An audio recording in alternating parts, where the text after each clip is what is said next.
Noel, it's the international break, but we're playing, which is a new sensation, I guess, for a lot of Reading fans and for you. Yeah. Obviously, we didn't meet the criteria or did Exeter, so yeah, game goes ahead. We'll talk a bit more about that in a sec, but I really want to start off talking to you about Jack Marriott, because Sky Bet League One Player of the Month nomination. We've talked about the great start he's made, but great to see an external nod for his form. Yeah, definitely. He's a great guy, really good kid, and wants to learn, wants to work hard for the team. He gets it. He has the great mentality for the game, and obviously he's been in great form for us over the last 4 or 5 weeks. What does it mean as a player to get something like that? Obviously the goals speak for themselves, but to get the validation of someone else. Yeah, I think he'd be really pleased and really happy. Obviously that people on the outside are noticing, and he won't need that because of the lad he is. He's quite a strong-minded boy, and but it's nice at the end of the day. All applause are nice at the end of the day. You know what I mean? So he'll be buzzing. And we've talked about his role in terms of the team, but the younger players here as well. He's got that experience. I think he was unfairly labelled as a veteran when he was nominated.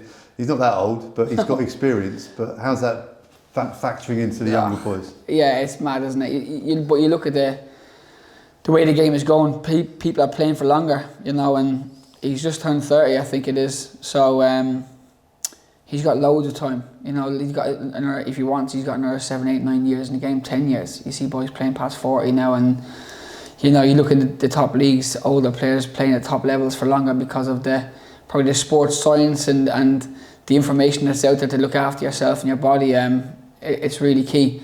So again, younger players are coming into it a little bit later at the same time. So it's a kind of a knock-on effect, which is great. So our young ones can look and go, we're really young in the game, and we've got a long career ahead of us if that's what we want. And Jack should be thinking the same. He's come into his prime, I think, now.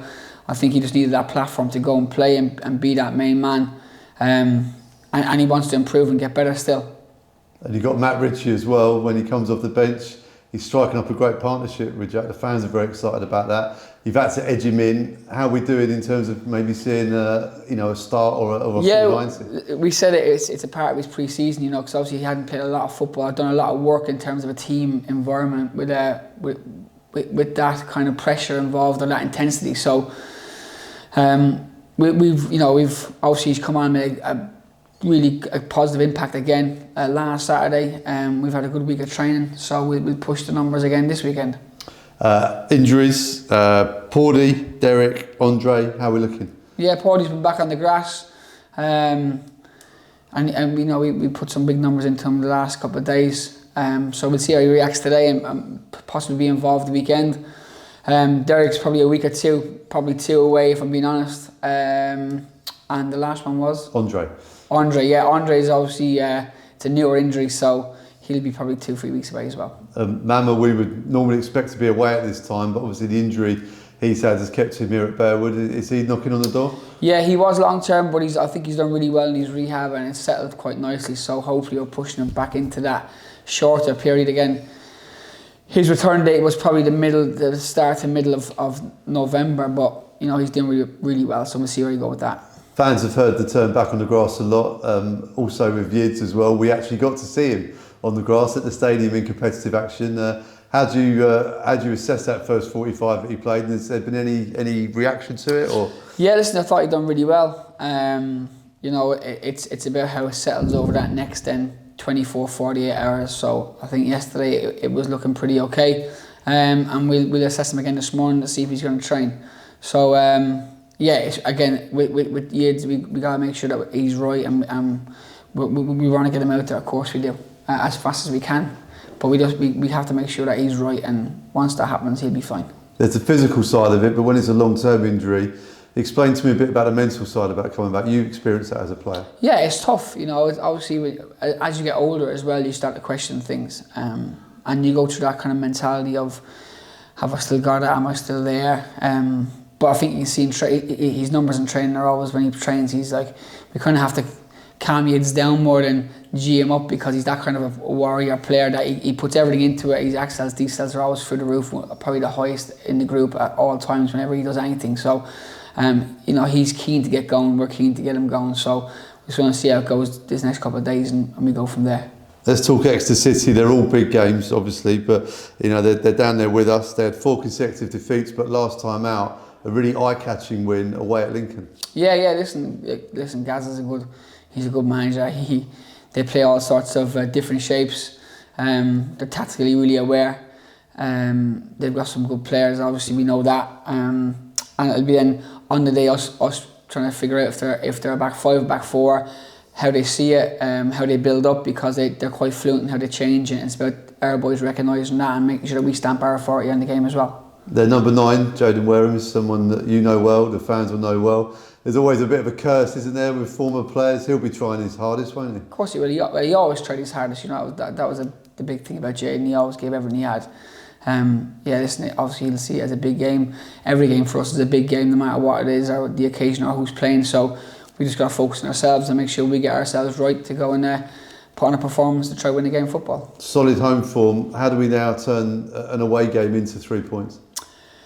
We just got to keep building, keep doing what we're doing. I think we created enough chances as well against Stockport to probably edge the win at the end of it. I thought we finished the game quite strong.